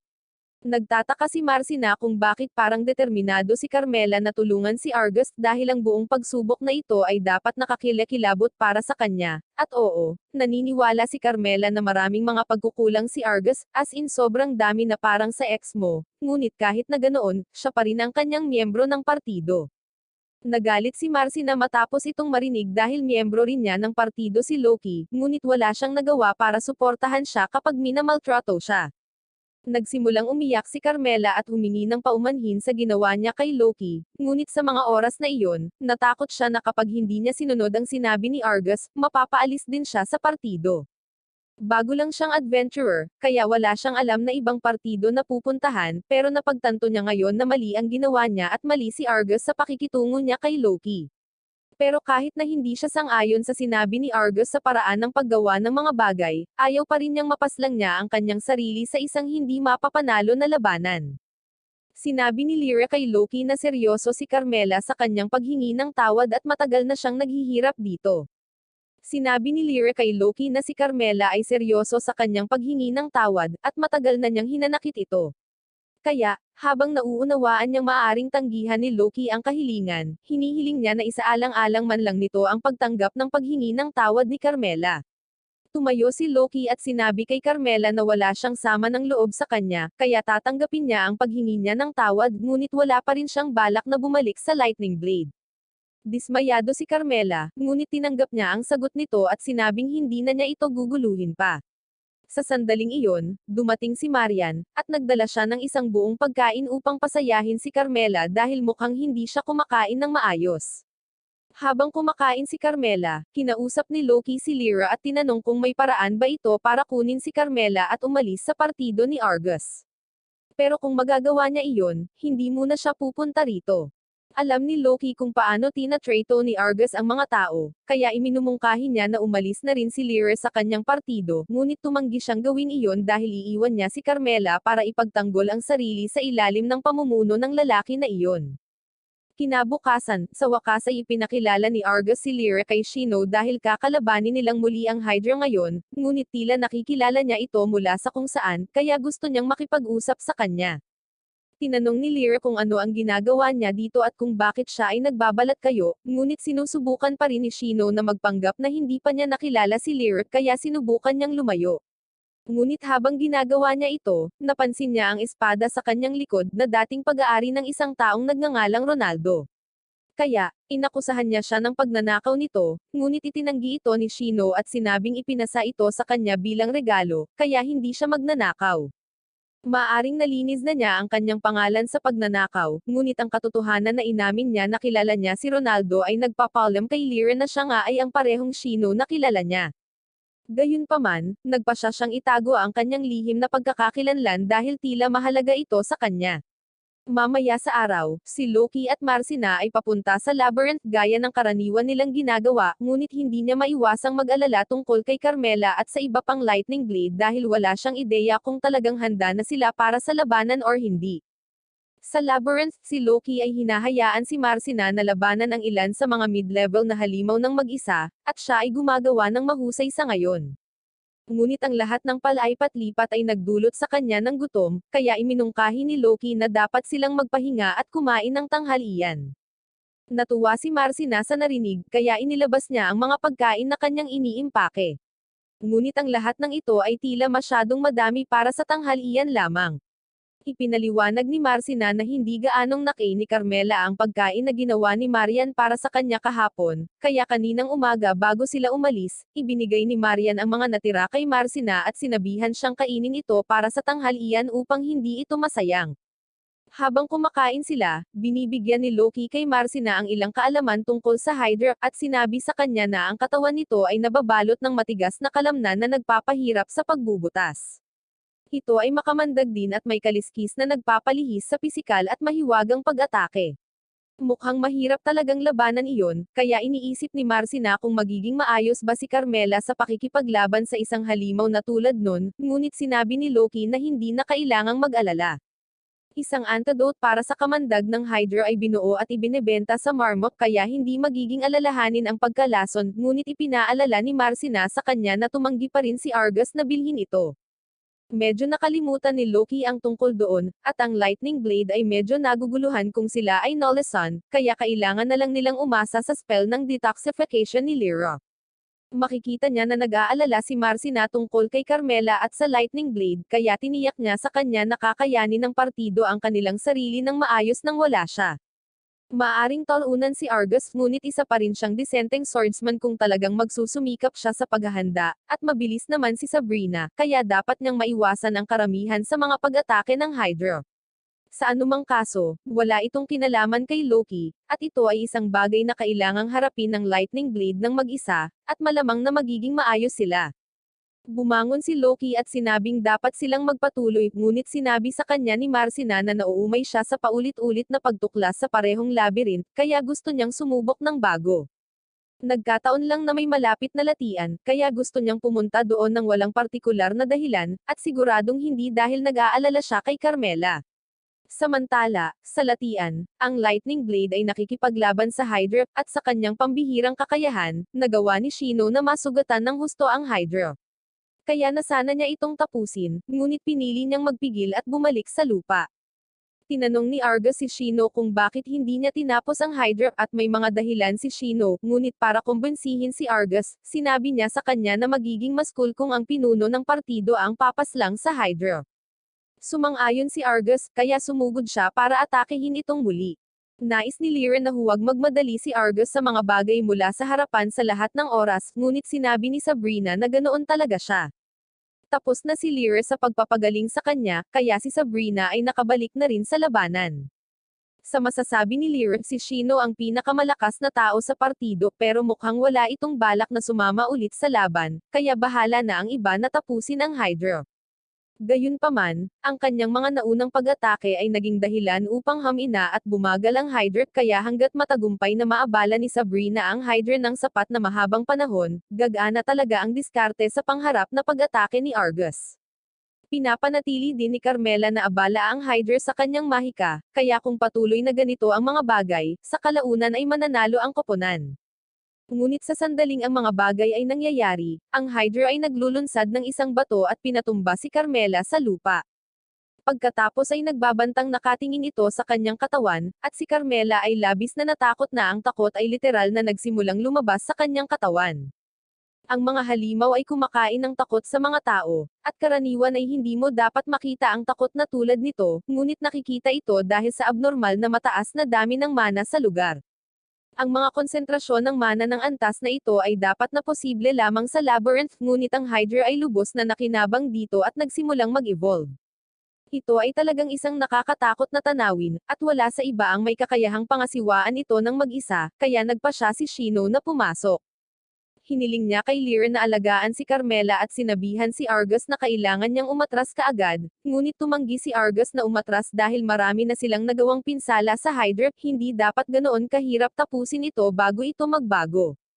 Tumalon siya sa himpapawid at sinubukang atakihin ang ulo ng Hydra, ngunit sa sandaling ang kanyang espada ay kumonekta sa ulo ng halimaw, ito ay nabasag, at si Argus ay naiwang ganap na walang pagtatanggol habang ang Hydra ay naghahanda sa counterattack. Gayunpaman, bago ang Hydra ay makatama ng isang mapaminsalang pag-atake, nagpakita sina Loki at Marcina at pinalihis ang pag-atake nito. Ang Hydra ay umatras saglit, at pinasalamatan ni Shino si Loki para sa kanyang tulong, ngunit sinabi niya, kami na ang bahala sa mga bagay mula rito, kaya gusto niyang tingnan ni Loki si Carmela dahil nasaktan ito. Sinimulan na ni Lyra na pagalingin si Carmela, ngunit matindi ang pinsalang natamo niya, at ang mga wizard ay lumalaban sa mahika, kaya hindi masyadong epektibo ang healing magic ni Lyra. Nag-aalok si Loki na gawin ang pagpapagaling sa halip, kaya hinayaan siya ni Lyra, ngunit hindi niya makita kung ano ang magandang maidudulot nito dahil hindi pa rin epektibo ang basic healing magic sa kasong ito. Gayunpaman, sa kanyang pagtataka, sinimula ni Loki ang spam castang heal hanggang sa magsimulang gumaling si Carmela. Ito ang pinakakamangha-mangha na nakita niya sa buong araw, ngunit hindi iniisip ni na Argus at Sabrina na may kakaiba dito, dahil ito ang palaging ginagamit na healing magic ni Loki, kaya naisip nila na ito ay karaniwang ginagawa. Ipinaliwanag ni Lyra na hindi lamang napakahirap na mag-overlay ng mga heal spell na tulad nito, ngunit hindi pa niya narinig ang tungkol sa pagpapahusay nito sa kahusayan ng isang heal spell dati. Salamat kay Loki, hindi nagtagal ay nagising si Carmela, at talagang natutuwa siyang makita si Loki, kaya pinasalamatan niya ito para sa tulong, ngunit hindi nagtagal ay nahimatay na naman siya. Nagamot na ni Loki ang karamihan sa kanyang mga pinsala, kaya kailangan lang niyang matulog sandali para mabawi ang kanyang lakas. Ngunit nang naisip ni Loki na tapos na ang kanyang trabaho, ang Hydra ay sumisigaw ng labanan, na maluwag na isinasali ni Marcina kay Loki, halika at lumaban, gusto ko ng rematch. Si Shino ay tatapusin ito mismo, ngunit dahil tila may hinahawakan itong sama ng loob kay Loki, tinanong niya si Loki kung gusto niyang gawin ito sa halip. Pumayag si Loki na labanan ang Hydra, at dahil pupunta si Loki, sinabi ni Marcina na lalaban din siya. Walang sinabi si Loki na makapagpapabago sa kanyang isip, kaya hinayaan niya itong lumaban sa tabi niya, ngunit sa kondisyon lang na kailangan niyang umatras kaagad kung pakiramdam niya ay nasa panganib siya. Dahil nagkasundo na sina Loki at Marcina na lalaban sa Hydra, sinabihan ni Shino ang iba na huwag makisali sa labanan para sa kanilang sariling kaligtasan. Inihagis ni Marcina ang unang suntok upang makagambala sa Hydra, at sinundan ito ni Loki sa pamamagitan ng pag-atake sa isa sa mga ulo ng Hydra. Nagpasya din si Shino na sumali, kaya sinusugod niya ang Hydra at ginamit ang kanyang espada upang putulin ang isa sa mga ulo nito. Namangha si Argus dito dahil mas malakas si Shino kaysa sa una niyang naisip, ngunit kahit na malakas si Shino, nagtataka siya kung paano nananatiling buo ang espada ni Shino kapag nabasag ang sarili niyang espada nang makipag-ugnayan sa Hydra. Sinabi sa kanya ni Lyra na si Shino ay gumagamit ng isang espesyal na magic sword, na mas malakas kaysa sa anumang regular na armas, ngunit ang mga magic sword ay napakabihira. Kaya't nagtataka si Argus kung sino si Shino at kung paano niya nakuha ang gayong espada. Nagpapatuloy ang laban, at tinangka ni Marcina na maglanding ng isa pang suntok sa sternum ng dragon, ngunit sa proseso, nawala ang kanyang balanse, kaya nagawang samantalahin ito ng Hydra at pinabagsak siya. Ngayon ay maaari na lang siyang tapusin ito, ngunit sa halip tumitig ito ng diretso kay Loki at ipinaalam na nakakapagod itong labanan, kaya gusto nito ng patas na laban, 1 versus 1. Kung hindi, tatapusin niya si Marcy na ngayon. Hindi makapaniwala si Sabrina na ang Hydra ay sapat na matalino upang hindi lamang makipag-usap sa labas ng vibes lamang, ngunit upang malaman din kung paano mangbihag. Wala nang ibang pagpipilian si Loki kung gusto niyang masiguro ang kaligtasan ni Marcina, kaya hiniling niya kay Shino at Liren na huwag nang makialam mula ngayon. Pagkatapos ay inaatake ni Loki ang Hydra ng mag-isa, ngunit hindi nagtagal, napabagsak rin siya ng Hydra. Iyon ay medyo anticlimactic dahil inaasahan ni Shino na magiging mas kahanga-hanga si Loki, ngunit kung ito lang talaga ang maiaalok ni Loki, handa siyang tapusin ang Hydra sa halip. Gayunpaman, nang malapit nang mawalan ng malay si Loki, inabot niya si Marcina sa pagtatangkang protektahan ito, at bigla na lang, nagsimulang umagos ang enerhiya palabas ng kanyang katawan, at tumayo siya pabalik upang harapin ang Hydra. May malinaw na kakaiba kay Loki, ngunit bago makapag-react ang Hydra, si Loki ay sumusulong at pinuputol ang lahat ng ulo ng Hydra sa isang tuloy-tuloy na paggalaw. Kapag natalo na ang Hydra, nawalan muli ng malay si Loki, at sa oras na magising siya, nakaupo si Marcina sa tabi niya at nagtatanong kung ayos lang siya. Sinabi niya na ayos lang siya, ngunit mas nag-aalala siya sa kalusugan ni Marcina dahil direktang natamaan ito mula sa Hydra. Sinabi ni Marcina na ayos lang siya, ngunit dahil lamang sa nagdala si Liren ng antidote potion para sa mga emerhensya, at mahal ang bagay na iyon. Kaya sinabi ni Liren na sisingilan siya nito mamaya. Bukod doon, tinanong niya si Loki kung ano ang nangyari sa kanya kanina, pero walang ideya si Loki kung ano ang pinagsasabi niya. Sa sandaling iyon, gumambala si Argus at nagsimulang purihin si Loki sa kanyang lakas, at sinubukan siyang kumbensihin na sumali muli sa kanyang partido. Sinaway siya ni Loki at sinabing hindi na siya muling sasali sa partido ni Argus, ngunit patuloy pa rin si Argus sa pagsasalita. Sinabi niya na maraming mahahalagang magic stone ang nalaglag mula sa Hydra, at handa siyang hatiin ang 3 paraan kay Loki kung sasali siya sa kanila, ngunit kakaiba si Loki na nilayon lamang ni Argus na hatiin ang reward sa 3 paraan, kaya tinanong niya kung ano ang kanyang ibig sabihin nun. Sinabi ni Argus na hahatiin lang niya ito para sa kanyang sarili, Sabrina, at Loki, kaya walang makukuha ang iba. Si Lyra at Shino ay bago sa partido, kaya wala siyang pakialam sa kanila, at madalas na natatakot at nasasaktan si Carmela na iniisip niyang wala siyang silbi ngayon at wala siyang gustong gawin sa kanya. Pinag-iisipan pa nila ni Sabrina na ibenta siya bilang isang alipin para lang maalis siya. Sa puntong ito, yumay na si Loki, ngunit bago niya magawa ang anumang bagay, mabilis na lumapit si Marcina at pinatumba si Argus sa lupa. Nagsimulang magsalita ng masama si Argus at sumigaw na labag sa panuntunan ng guild ang pag-atake ng mga adventurer sa isa't isa, kaya isusumbong niya si Marcina sa guild at paalisin siya sa guild. Tinanong niya kung nakita ng lahat ang ginawa ni Marcina, ngunit kakaiba, ang lahat ay nataman ng bigla ang pagkabulag ng tamaan ni Marcina si Argus. Ang nakita nila ay ang katotohanang pinag-uusapan ni na Argus at Sabrina ang tungkol sa pagbebenta kay Carmela bilang isang alipin, at may mga batas laban doon. Kaya pareho silang nagkasala ng tangkang human trafficking. Hindi maaaring makaligtaan ni Shino ang gayong karumal-dumal na krimen, kaya sa kanyang autoridad, sinabi niyang inilalagay niya sila sa ilalim ng pag-aresto. Bumalik sa guild, nalaman namin na si Shino ay isang direktang adventurer ng royal family, at nakatanggap siya ng mga ulat na ang seguridad sa bayang ito ay lumalala dahil sa mga adventurer dito. Kaya, siya ay pinadala upang siyasatin ito, at pagdating niya, nakilala niya si Argus at Sabrina. Tinanong siya ni Lyra kung ano ang mangyayari sa dalawang iyon, at ayon sa mga alituntunin, hindi lamang sila automatikong mapapatalsik sa guild, sila ay kakasuhan ng human trafficking, na maaaring humantong sa habang buhay na pagkakakulong na may sapilitang paggawa. Sa pinakamainam na kaso para sa kanila, nagsimulang matakot sina Argus at Sabrina at nagsimulang makiusap kay Shino na iligtas sila, dahil hindi nila kayang gugulin ang natitirang bahagi ng kanilang buhay sa bilangguan. Nakakaawa ang mga ito kaya nagsimulang maawa si Loki sa kanila. Kaya, tinanong niya si Shino kung maaari niya itong kausapin sa labas sandali. Pumayag si Shino at tinanong kung ano ang gustong pag-usapan ni Loki. Ipinaliwanag ni Loki na ang dalawang iyon ay maaaring hindi ang pinakamabait na mga tao, ngunit tulad niya, minsan ay nagkaroon sila ng mga pangarap na mamuhay bilang mga adventurer. Gayunpaman, sa ilang mga punto, ang kanilang pangarap ay nagbago upang maging nangungunang mga adventurer, at iyon ay humantong sa kanila na maging mahumaling sa katanyagan at kapalaran. Ang punto ni Loki ay sina Argus at Sabrina ay hindi palaging ganito, kaya kahit karamihan sa mga tao ay sumuko na sa kanila sa ngayon, gusto pa rin ni Loki na bigyan sila ng isa pang pagkakataon na mamuhay bilang mahusay na mga adventurer. Kaya, hiniling niya kay Shino na palayain sila ng may babala sa pagkakataong ito.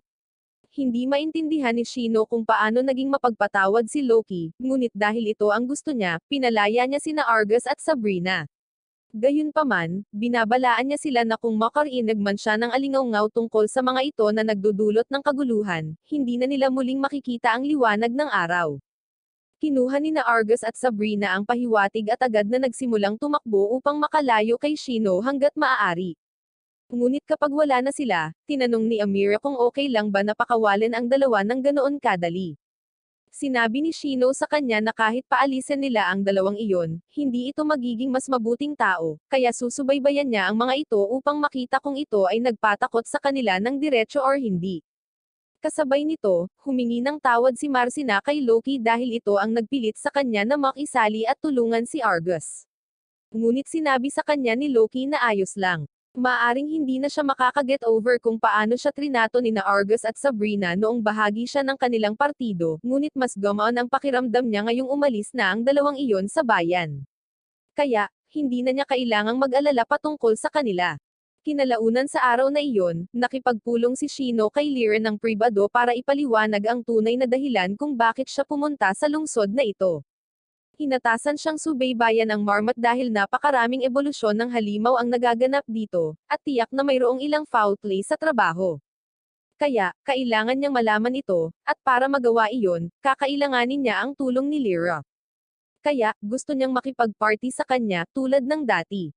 Si Lyra ay hindi tutol sa ideya, ngunit sinabi niya na sasang-ayon lamang siya dito kung papayagan din ni Shino si Carmela na sumali, dahil kailangan ni Carmela na may mapupuntahan. Sinabi ni Shino na ayos lang siya dito, at sa katunayan, mahusay ito para sa kanya dahil mas maraming miyembro ng partido mas nangangahulugan na maaari niyang palawakin ang kanyang pagsubaybay, at mayroong isang partikular na adventurer na naging interesado siya. Kinabukasan, nakipagkita si Shino at ang iba pa kina Loki at Marcina para sa almusal, at sinabi nila sa kanya ang tungkol sa kanilang desisyon na bumuo ng isang partido ng magkasama. Nagulat si Marcina nang marinig ito, ngunit medyo balanse ang komposisyon ng kanilang partido dahil mayroon silang isang mandirigma, isang healer, at isang salamangkero. Tinanong ni Marcina si Carmela kung ayos lang ba siya sa kaayusan na ito, at higit na nasisiyahan si Carmela dahil wala na sana siyang mapupuntahan kung hindi siya kinuha ni Shino at Lyra. Kaya, nakaramdam siya ng malaking utang na loob sa kanila para dito.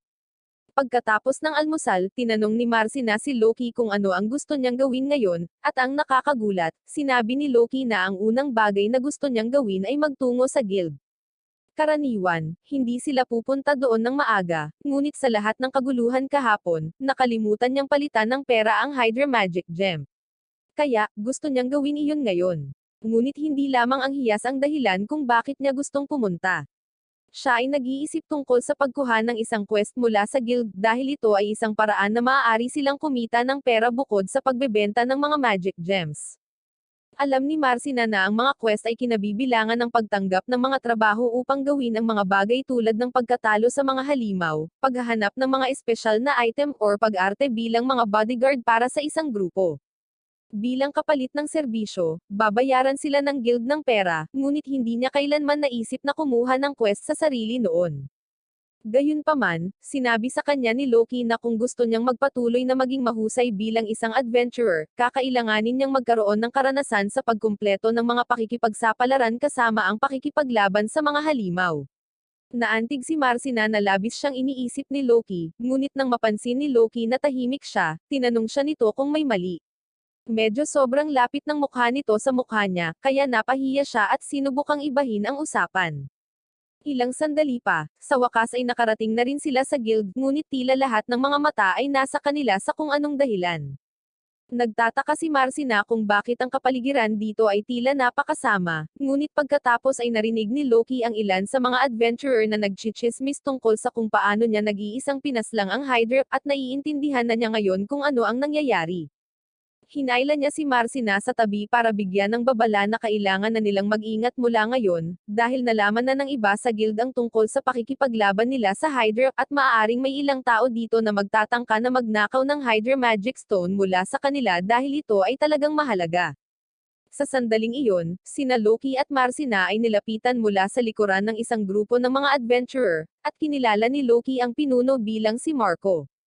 Sinabi ni Marco na gusto niyang makipag-usap kay Loki, ngunit nag-aalangan si Loki na sumang-ayon dahil mukhang sinusubukan siya ni Marco na lokohin. Napagtanto ni Marco na nagkaroon ng hindi pagkakaunawaan dito, kaya sinabi niya sa kanyang mga kasamahan na pinapakaba nila si Loki, kaya dapat silang maghintay sa labas ng 1 minuto. Humihingi ng paumanhin si Marco sa pagpunta sa kanya kasama ang napakalaking grupo, ngunit nang marinig ng kanyang mga kasamahan na si Loki, ang dating talunang healer, ay natalo ng mag-isa ang isang Hydra, lahat sila ay na-curious at gustong tanungin siya tungkol dito. Ngunit bago iyon, nais ni Marco na tame time na humingi ng tawad kay Loki sa hindi pagtulong sa kanya kapag kailangan niya ito. Alam ng lahat sa guild na minamaltrato ni Argus si Loki, ngunit wala ni isa sa kanila ang gumawa ng anuman para ayusin ang sitwasyon. Tumingin lang silang lahat sa ibang direksyon, at binaliwala ang mga isyo ni Loki dahil ayaw nilang makitungo kay Argus. At ang masama pa, lahat sila ay kinukutya siya sa kanyang likuran, kaya't sila ay kasing sama ni Argus. Bagamat maaring walang direktang ginawa si Marco kay Loki, alam niyang napakasama ng paraan ng hindi niya pagpansin kay Loki, kaya umaasa siyang mapatawad siya ni Loki. Ngunit ginambala siya ni Marcy at sinabing hindi tinatanggap ang kanyang paghingi ng tawad. Kinailangan ni Loki na tiisin ang mga taon ng pahirap at panunuya mula sa lahat sa guild na ito, kaya kung gusto nila ng kapatawaran, sinabi ni Marcy na kailangan nilang lahat na lumuhad at humingi ng tawad sa 3 araw na diretsyo. Nakiusap si Loki kay Marcy na huwag masyadong sumobra dahil kung talagang pipilitin niya itong gawin iyon, iisipin ng lahat na si Loki ang masamang tao dito. Bukod pa rito, kahit na natalo niya ang Hydra, si Loki ay isang hindi sapat na healer na maaari lamang gumamit ng isang heal spell. Kaya, hindi niya iniisip na mali sila nang tawagin siyang talunan. Malinaw na walang natutunan si Loki tungkol sa paggalang sa sarili, dahil sinabi niya kay Marco na okay lang para sa mga tao na patuloy siyang tawagin na talunang Loki, at iniabot ang kanyang kamay para makipagkamay upang ipakita na wala siyang mabigat na damdamin tungkol dito. Kinamayan ni Marco si Loki at sinabi sa kanya na kung sakaling matagpuan niya ang kanyang sarili sa problema, gagawin niya at ng kanyang partido ang lahat ng kanilang makakaya upang tumulong. Ngayong tapos na iyon, sa wakas ay dinala ni Loki at Marcy ang hiyas ng Hydra kay Amira upang masuri niya ito, ngunit si Amira ay naiwan sa lubos na kawalang paniwala dahil ito ang pinakakakaibang magic stone na nakita niya sa mahabang panahon. Ang mutation ng Hydra ay nagdulot ng matinding pagbabago sa komposisyon ng bato, kaya ngayon sinabi niya na maaaring nagkakahalaga ito ng higit sa 10 beses sa orihinal na presyo. Ang mga monster mutations ay hindi madalas mangyari, kaya ang anumang mutated na bato ay magiging sulit sa sarili nito, ngunit ang isang ito ay mula sa isang Hydra kaya ito ay napakabihira. Ang katotohanan na ang Hydra mutated sa wetlands ay isa ring problema, gayunpaman, dahil ang monster mutations ay nangangailangan ng napakalaking halaga ng mana, at ang wetlands ay karaniwang walang sapat na mana upang mapadali ito. Posibleng makaipon ang mana sa labas ng labyrinth ngunit malabong mangyari iyon ng natural, at mayroon ding katotohanan na nakatagpo si Marcy ng isang mataas na antas ng orc sa itaas na palapag ng labyrinth. Kaya, tiyak na may nangyayari doon. Nagtanong si Marcy kung bakit walang ginawa ang guild tungkol dito, tulad ng pagpapadala ng ekspedisyon para imbestigahan ang sanhi ng mga kakaibang pangyayaring ito. At iyon ay isang magandang tanong. Kaya, nagkataon na dumaan si Hanzo, ang branch manager, at nagpa siya sina Loki at Marcy na iulat ang bagay sa kanya. Sa opisina ni Hanzo, nagbibigay sina Loki at Marcy ng mga detalyadong account ng mga high-level na halimaw sa mababang antas ng sahig at ang Hydra mutatang sa labas ng labyrinth ngunit mukhang walang pakialam si Hanzo. Sinusubukan ni Loki na kumbinsihin siya na ito ay isang seryosong isyu, dahil kung hindi nila malalaman kung bakit lumalakas ang mga halimaw kamakailan, ang ibang mga adventurer ay maaaring masaktan. Ngunit muli, sinabi ni Hanzo na wala siyang oras upang harapin ang gayong maliit na bagay, at kung ang mga adventurer ay masasawi dahil sa isang bagay na tulad nito, kung gayon malamang na mas mabuti pa silang masawi. Nakikita ni Loki na walang intensyon si Hanzo na imbestigahan ang mga kaganapan, ngunit kahit na wala siyang gagawin tungkol dito, iminumungkahi ni Loki na dapat man lang siyang mag-post ng babala upang ipaalam sa mga tao ang mga bagong panganib. Ngunit mukhang may personal na sama ng loob si Hanzo laban kay Loki, kaya sa halip, binalaan niya si Loki na huminto sa pagrereklamo or umalis sa bayang ito. Wala silang patutunguhan kay Hanzo, kaya umalis sila ng opisina, at talagang asar na asar si Marcina sa sinabi niya. Sinubukan ni Loki na pakalmayan siya at sinabing si Hanzo ay malamang na masyadong abala upang harapin ang issue, ngunit hindi iyon ang dahilan kung bakit nagalit si Marcina. Nagalit siya dahil sa pakikitungo ni Hanzo kay Loki, dahil walang dahilan para maging masungit ito. Ngunit sinabi sa kanya ni Amira na ganoon talaga si Hanzo. Ang master ng guild na ito, si Misto, ay isang matanda at reclusive na tao, kaya halos hindi siya umaalis sa kanyang opisina. Iyon ang dahilan kung bakit si Hanzo ay naiwan na namamahala sa pagpapatakbo ng guild, at kahit na maaring hindi siya ang pinakamahusay na tao, nagagawa niya ang trabaho, kaya walang maraming mga reklamo tungkol sa kanya. Ang problema lang ay inaasahan niyang magiging perpekto ang lahat, kaya palagi niyang sinisigawan ang mga tao kahit na sa pinakamaliit na pagkakamali, at talagang nakakapagpabalisa iyon. Bukod dito, sinabi ni Loki na mayroon siyang pabor na hihilingin kay Amirat dahil umaasa siyang makakahanap ng isang pakikipagsapalaran kasama si Marcina. Masaya si Amira na tumulong, kaya inilabas niya ang isang listahan ng lahat ng mga quest na available sa ngayon at pinapayagan si Loki na tingnan ito. Ang lahat ng mga pakikipagsapalaran ay mukhang medyo walang kabuluhan, lalo na ang isang ito tungkol sa isang lalaking naghahanap ng kaibigang mangingisda sa labyrinth. Kaya, talagang nadismaya si Marcina. Naiintindihan ni Amira na sa tingin ni Marcina ay medyo walang kabuluhan ito, ngunit mababayaran pa rin siya para dito, kaya opisyal na trabaho ito, at hindi niya ito dapat maliitin. Habang tinitignan ni Loki ang natitira sa listahan, napansin niya ang isang pakikipagsapalaran na kinabibilangan ng pagkatalo sa isang halimaw, at tila mas nasasabik si Marcina tungkol sa isang ito, dahil mukhang magiging puno ito ng aksyon.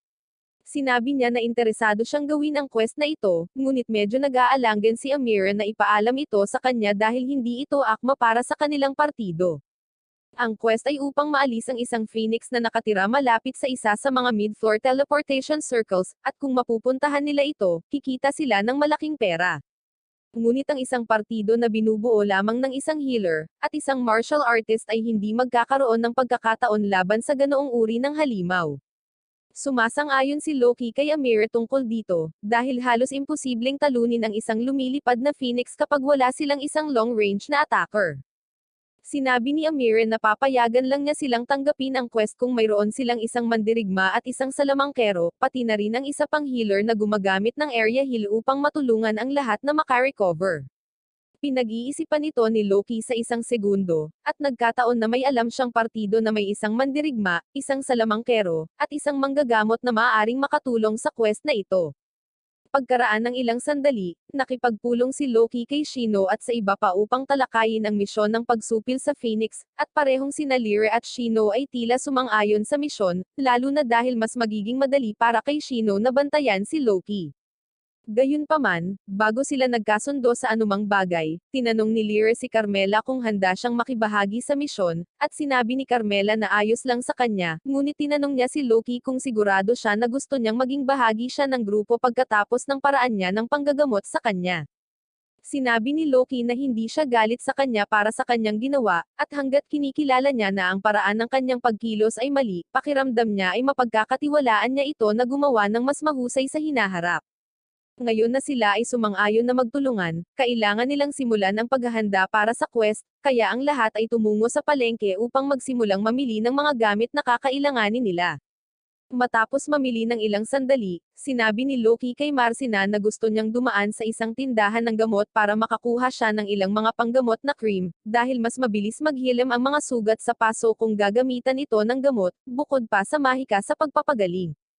Namangha si Marcina sa dami ng nalalaman ni Loki tungkol sa pagiging isang adventurer, ngunit dahil napakaraming alam niya, halos hindi na magkakaroon ng pagkakataon si Marcina na gawing kapaki-pakinabang ang sarili, at nag-aalala siyang baka hindi na siya kailanganin ni Loki. Habang malalim ang iniisip ni Marcina, may lumapit mula sa likod at niyakap siya. Kaya, likas na tumutugon si Marcina at sinusubukang suntukin ang kanyang umaatake, ngunit ang umaatake ay tila higit na sanay kaysa sa inaasahan ni Marcina, habang siya ay walang kahirap-hirap na umiiwas sa suntok at tumalon pabalik. Sa sandaling matingnan siya ng mabuti ni Marcina, napagtanto niya na talagang kilala niya ang umaatake. Ang pangalan ng babae ay Romania, kilala rin bilang Fire Goddess Adventurer, at medyo malapit siya sa ama ni Marcina. Kaya, ipinadala siya dito upang tingnan si Marcina, dahil tumakas siya sa bahay upang pumunta dito.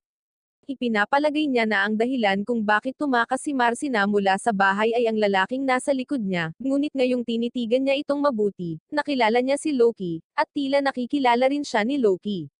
Lahat sila ay tumungo sa isang restaurant para makapag-usap sila, at ipinaliwanag ni Loki kay Marcina na siya ay dating estudyante ni Romanev, bagaman ito ay panandalian lamang, at ang tingin sa kanya ni Romanev ay isang kaayla-hilakbot na estudyante.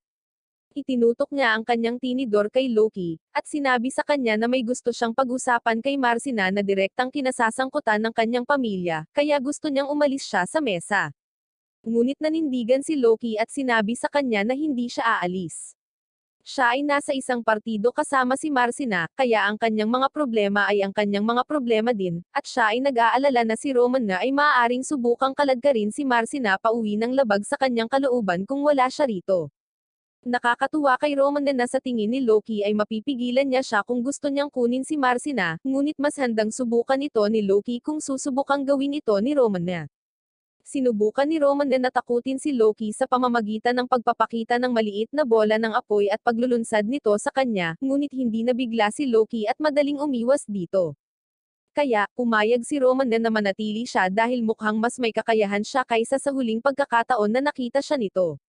Gayunpaman, bago sila magsimulang mag-usap ng anuman, nais ni Marcina na linawin na hindi talaga siya tumakas sa bahay. Maaring nakalimutan niyang sabihin sa kanyang mga magulang na aalis siya, ngunit nag-iwan siya ng tala na nagsasabing aalis siya upang sumama sa isang lalaki na halos 10 taong mas matanda sa kanya.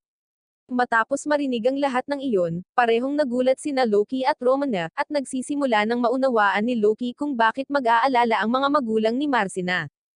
Tiniyak ni Roman na ang mga magulang ni Marcina ay hindi tutol sa kanyang pagiging isang adventurer, gusto lang nilang matiyak ni Roman na si Marcina ay wala sa anumang uri ng panganib dito, at sa nakikitang kasama niya si Loki, sigurado si Roman na si Marcina ay ganap na ligtas, kaya walang dahilan para makisali pa siya. Hinayaan ni Roman na ang dalawa na magpatuloy sa kanilang pamimili, at natutuwa siyang natiyak na ayos lang si Marcina, ngunit hindi lang iyon ang dahilan kung bakit siya pumunta sa bayang ito. Ang pangunahing misyon niya ay alamin kung ano ang binabalak ng Guildmaster, Miss Toad dahil tiyak na may masamang nangyayari sa bayang ito. Kinabukasan, ang grupo ay pumasok sa labyrinth na may teleportation circle, at nakabantay si Marcina sa paglabas nila, ngunit sa kanyang sorpresa, ang Phoenix ay wala kahit saan. Akala niya ay kailangan nilang labanan ito sa sandaling makarating sila rito, ngunit sinabi ni Loki sa kanya na hindi kakasya ang Phoenix dito. Ang mga Phoenix ay hindi kinakailangang mga higanteng halimaw, ngunit ang daanan ay napakaliit para sa sinumang Phoenix na makapasok, kaya ang grupo ay tumungo ng mas malalim sa labyrinth upang hanapin ito. Ang mga halimaw na may pakpak ay hindi gusto ang mga masikip na puwang na tulad nito, ngunit ang grupo sa kalaunan ay nakarating sa isang malawak na bukas na lugar na mukhang eksakto sa gustong tirahan ng Phoenix. Ayon sa impormasyong nakuha ni Lear tungkol sa lugar na ito, tila bagong natuklasan ito, ibig sabihin ay maraming hindi pa natutuklasang mga landas at hindi na-claim na kayamanan na mahahanap, at parehong nasa sabik sina Marcina at Carmela na marinig iyon. Ngunit may isang problema, ang Phoenix ay nasa daan ng hindi pa natutuklasang teritoryo, kaya walang mga adventurer na nakapasok, kaya naman naglabas ng bounty ang guild dito. Sinuri ni Loki ang lugar at nakita ang ilang mga marka ng pagkapaso sa isa sa mga sirang haligi. Kaya, ngayong may kumpirmasyon na siya na nandito nga ang Phoenix, naghagis siya ng bato palabas ng silid para magingay at maakit ang Phoenix sa kanyang kinalalagyan. Hindi nagtagal, nagpakita ang Phoenix sa lahat ng nagninangas na kaluwalhatian nito, at handa na ang grupo na harapin ito. Samantala, pabalik sa guild, si Amira ay nakaupo sa kanyang desk, medyo nababoring, nang biglang pumasok si Roman na. Naintriga kaagad si Amira at nilapitan si Roman na upang siya ang unang bumati sa kanya. Nagulat si Romanes sa pagiging mabait ni Amira kung isasaalang-alang ang katotohanan na siya ay isang miyembro ng guild staff, at tama siyang mag-alinlangan, dahil kadalasan ay maganda ang pakikitungo ni Amira pagdating sa mga adventurer. Ngunit pagkatapos ng isang tingin kay Romanev, masasabi ni Amira na hindi siya ordinaryong adventurer. Walang ideya si Amira kung sino si Roman or kung ano ang kanyang titulo, ngunit sa lahat ng mamahaling magic item na suot ni Romanev, sigurado si Amira na mayaman siya. Tinanong niya kung paano niya matutulungan si Romanev, kaya sinabi ni Romanev sa kanya na gusto niyang makipagkita sa pangulo ng sangay ng guild. Medyo nagulat si Amira dahil hindi tumatanggap ng mga bisita ang branch president, kaya tinanong niya kung may appointment si Romanev ngunit hindi nakagawa si Romanev. Tinanong ni Amira kung nagkataon na kaibigan ng branch president si Romanev ngunit itinanggi iyon ni Romanev, bagamat mayroon siyang relasyon sa branch president. Pero mas gusto niya itong tapusin. Pagkatapos sabihin ito ni Romanev, sinabi ni Amira na hindi siya makakatulong dahil inamin lang ni Romanev na susubukan niyang tapusin ang branch president. Nawawala na rin ang kanyang magandang kilos habang sinimulan niyang tawaging tulale si Romanev. Ngunit si Romanev ay walang oras upang harapin ito, kaya nagpasya siyang gumawa na lamang ng panununog at tapusin na ito. Tumakbo si Amira palayo, at sinimulan ni Roman na puntiryahin ang opisina ng branch president, ngunit bago niya ilunsad ang kanyang apoy pumunta si Hanzo sa likuran niya at pinigilan siya. Sinabi niya kay Roman na maaari siyang makipag-usap sa kanya kung kailangan niya ng anuman, at ipinaalam din niya kay Amira na si Roman ay kilala bilang Fire Goddess, at kung gugustuhin niya, maaari niyang gawing abo ang lahat ng tao sa gusaling ito. Kaya mas mabuting umalis na si Amira bago pa niya magalit muli si Roman. Bumalik sa labyrinth, hindi pa bumababa ang Phoenix, kaya't si Shino na swordsman or si Marcina ay hindi pa makaatake dito. Sa kung paano nangyayari ang mga bagay, nais ni Loki na nagdala siya ng arrow sa halip na espada. Ngunit naisip ni Marcina na dapat silang maging maayos dahil tila ang Phoenix ay hindi maaaring umatake sa kanila mula sa itaas doon. Nagkamali siya, ganap na kayang umatake ng Phoenix mula sa distansyang iyon, at itinutok nito ang fireball nito diretso kay Marcina. Kaya, kinailangan ni Loki na tumalon para iligtas siya. Pagkatapos niyang maihatid siya sa kaligtasan, ipinaliwanag niya na habang umaatake din ang Phoenix gamit ang mga kuko nito at nagninangas na katawan, maaari rin itong maglunsad ng mga malalayong ball ang apoy, na ginagawang mahirap harapin. Bumalik sa guild, nakipag-usap si Roman na kay Hanzo sa kanyang opisina, at bago sila magsimula, tinanong niya ito kung ang kanyang reklamo ay tungkol din sa sitwasyon sa labyrinth. Nagulat si Roman na nababanggatin niya iyon, kaya ipinaliwanag ni Hanzo na mayroon lang siyang ilang adventurer na nagreklamo sa kanya tungkol sa mga mapanganib na kondisyon sa loob ng labyrinth. Tinanong ni Roman na kung paano siya tumugon sa kanilang reklamo, ngunit ang ginawa lamang ni Hanzo ay sinabihan ang adventurer na umalis sa bayan kung hindi niya gusto ang mga kondisyon sa pagtatrabaho. Parang hindi patas iyon, pero beside sa point na iyon, dahil iba ang reklamo ni Roman na. Napansin niya na maraming mga tulisan sa lungsod na kumikilos bilang mga adventurer, at naniniwala siya na sinasadya sila ng guild dito. Si Hanzo, na may matuwid na pagmumukha, ay itinanggi ang kanyang pag-aangkin. Hindi lang iyon ang gustong pag-usapan ni Roman na. Nandyan din ang usapin ng higanteng haligi sa gilid ng lungsod, at ang iba na nakatayo sa buong bayan dahil masama ang pakiramdam niya dito. Itinanggi ni Hanzo na alam niya ang anumang bagay tungkol doon, ngunit inakusahan siya ni Roman na nagsisinungaling, dahil para sa mga adventurer town na tulad nito, ang guild branch president ay karaniwang hari, kaya walang paraan na si Hanzo ay maaaring maging gumaganap na guild president at walang ideya tungkol sa kung ano ang mga tore na iyon. Tinanong siya ni Hanzo kung may patunay ba siya sa mga sinasabi niya, dahil kung hindi, umalis na lang siya kung hindi niya gusto ang sitwasyon dito. Iyon ang isa pang dahilan kung bakit naghihinala si Romaner dahil hindi lamang dinala ng guild ang mga borderline na kriminal na iyon bilang mga adventurer, lahat ng disenteng adventurer na nagrereklamo tungkol sa mga aksyon ng guild ay sinabihan na umalis sa bayan. Nagsusumikap lang si Romaner dito, ngunit sa palagay niya ay maaaring may pinaplano ang guild na may kinalaman sa pagsasakripisyo ng grupo ng mga adventurer sa bayang ito.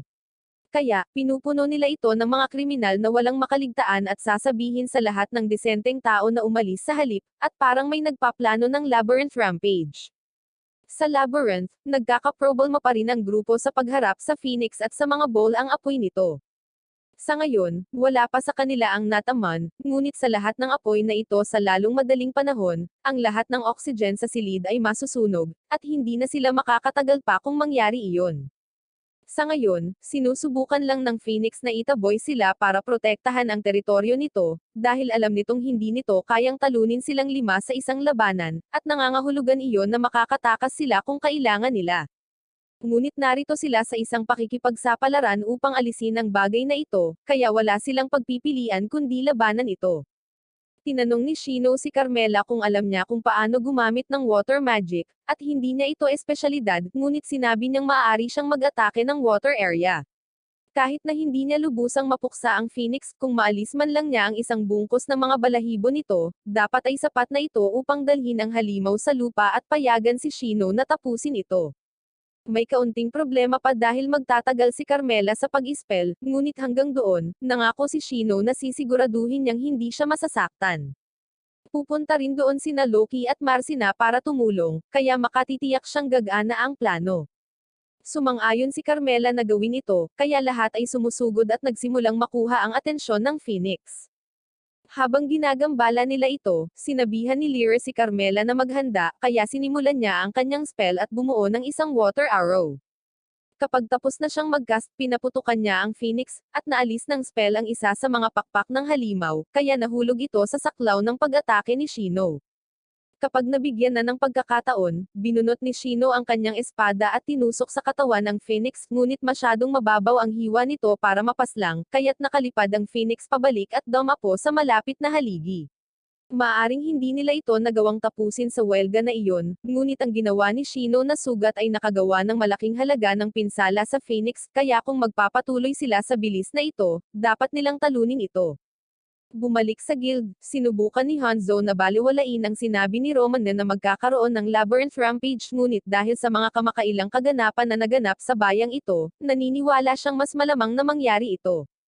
Ang pinakanakababahala na tagapagpahiwatag ay ang insidente sa Hydra na umuusbong sa labas ng labyrinth, at hanggat sinusubukan ni Hanzo na huwag pansinin ang mga problema na nagpakita, hindi may kakailana ang mga antas ng ambient mana sa lugar na ito ay napakataas kamakailan.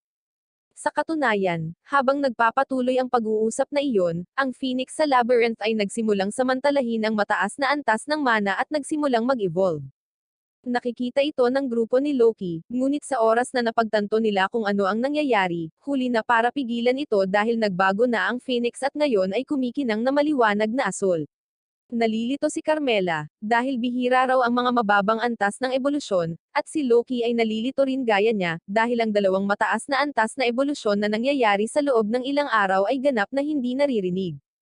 Nagsisimulang mabalisa si Carmela pagkatapos mag-evolve ang halimaw, at kung mahihimatay siya sa takot tulad ng huling pagkakataon, dahil kinakain ng mga halimaw ang takot, siya ay karaniwang magiging power plant para sa Phoenix. Higit pa rito, kung hindi kayang lampasan ni Carmela ang kanyang takot sa kanyang sarili, kung gayon palagi siyang magiging isang walang silbing adventurer. Naramdaman ng Phoenix ang takot ni Carmela at agad siyang nilapitan, naglunsad ng napakalaking bowl ang apoy sa kanyang direksyon. Maraming oras para umiwas, kaya sinigawan ni Lyra si Carmela na tumakbo, ngunit si Carmela ay nanigas sa takot, kaya napilitan si Lyra na tumakbo at hilahin siya palabas. Ngunit hindi sila makakaalis sa tamang oras. Sa huling segundo, bago maging uling ang dalawa, tumalon si Shino at hiniwa ang bowl ang apoy sa dalawa. Nangako siya na hindi niya hahayaang masaktan si Carmela, at kahit anong mangyari, tutuparin niya ang kanyang pangako. Kaya naman, nakiusap siya kay Carmela na bumangon at lumaban sa kanya. Nang marinig ito, sa wakas ay natigilan si Carmela at napagtanto na masasawi ang kanyang mga kaibigan kung hindi siya makikipagsabayan. Kaya, tumayo siya at humingi ng paumanhin sa kanila, ngunit handa na siyang mag-spell. Ngunit kakailanganin niya ang mga ito para makaspell siya ng ilang oras. Si Marcina ang unang tumakbo pasugad at umatake sa Phoenix dahil nasa loob ito ng kanyang attack range, ngunit kahit na malinis ang tama niya dito, hindi napinsala ng Phoenix, at umaapoy ang kamao ni Marcina.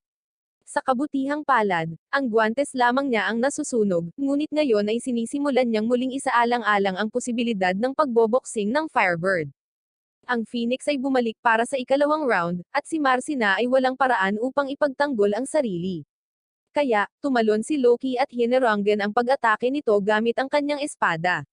Sa kasamaang palad, ang apoy ng Phoenix ay napakainit, kaya habang nailigtas niya si Marcina mula sa pagkasunog sa pamamagitan ng paggamit ng kanyang espada, wala na siyang espadang magagamit. Sa kabutihang palad, habang sina Marcina at Loki ay nakikipag-ugnayan sa Phoenix, nagkaroon si Carmela ng sapat na oras upang tapusin ang kanyang susunod na spell. At habang mahirap magsagawa ng dalawang sunod-sunod na attack spell, nagawa niyang matagumpay na magpaputok ng napakalaking ice arrow sa Phoenix, at maalis ang isa sa mga pakpak nito. Pagkatapos ay sumugod si Shino sa pagtatangkang tapusin ng Phoenix, ngunit sa huling segundo, nagsimula itong lumipad muli, at si Carmela ay walang sapat na lakas upang magpaputok ng isa pang spell. Kaya, mukhang maaaring tapos na sila, ngunit sa sandaling iyon, si Marcina ay nakaisip ng isang ideya at nagsimulang umakyat gamit ang ilang sirang mga haligi hanggang sa siya ay nasa itaas ng Phoenix. Ngayong nasa matataas na siyang lugar, gumamit siya ng Spirit Kick para itumba ang Phoenix pabalik sa lupa. Sa pangalawang pagkakataon, nagpakita si Loki at ginamit ang kanyang punyal para tapusin ito. Matapos mawala ang Phoenix, sinimulan ng lahat na batiin si Carmela sa paggawa ng napakagandang trabaho dahil hinding-hindi nila matatalo ang Phoenix nang wala ang kanyang attack magic. Natutuwa si Carmela na sa wakas ay naging kapaki-pakinabang siya kaya napaiyak siya, at nagpapasalamat sa lahat para sa kanilang suporta. Habang pinupuntahan ni Carmela ang Magic Crystal, nag-uusap sina Shino at Lyra sa isa't isa, at nagkomento sila kung paano hindi nag-transform si Loki tulad ng ginawa niya noong nakaraan. Wala silang ideya kung ano ang nangyari sa kanya noon, ngunit hanggang sa malaman ni Shino kung ano ang nangyayari sa kanya, kailangan niyang bantayang mabuti si Loki. Bumalik ang grupo sa inn pagkatapos noon, at naroon na si Roman na naghihintay sa kanila. Binabati niya si Loki sa matagumpay na pagbagsak ng Phoenix, at pinahahalagahan ito ni Loki, ngunit nagtataka siya kung paano nalaman ni Roman na ang tungkol doon. Binanggit ni Roman na nakilala niya ang partikular na receptionist ng guild na ito kanina, at sinabi niya kay Roman na ang lahat tungkol sa misyon ni Loki kapalit ng kaunting pera. Dahil nakabalik ng ligtas si Loki at ang iba pa, ipinalagay ni Roman na tiyak na nagtagumpay sila, at nangangahulugan ito na makakakuha sila ng maraming pera mula dito. Kaya, hiniling niya kay Loki na ilibre siya ng Diwata Pares Overlord. Pumayag naman si Loki, ngunit alam niyang hindi kaya ni Roman na natanggihan ang alak, kaya hiniling niya sa kanya na magpigil. Ngunit hindi siya nakikinig sa kanya. Sa sandaling dumating ang pagkain, sinabi ni Marcina kay Roman na ang pagkain dito ay kahanga-hanga, ngunit sinabi ni Roman na mas gusto niya ang pagkaing inihain nila pabalik sa mansyon. Nataranta si Carmela nang binanggit ni Roman na ang isang mansyon, kaya dahil mukhang wala sa iba ang nakakaalam tungkol sa pamilya ni Marcina, ipinaliwanag ni Roman na si Marcina ay anak ni Earl Astria. Nagpagulat ito sa lahat, ngunit nakakagulat lalo na kay Loki, dahil sa wakas ay napagtanto niya na ang babaeng iniligtas niya sa mga nakaraang taon ay talagang si Marcina. Nang maglaon sa araw na iyon, pumunta si Hanzo upang makipagkita sa presidente ng sangay ng guild sa kanyang opisina at ipaalam sa kanya na may isa pang mutation, ngunit mayroon din siyang ibang balita na iuulat. Sinabi niya sa Pangulo ng sangay na si Roman na ay nasa bayan, at ito ay nakalulugod sa Pangulo, dahil ang pagkakaroon ng kanyang alagad sa paligid ay magiging kapaki-pakinabang.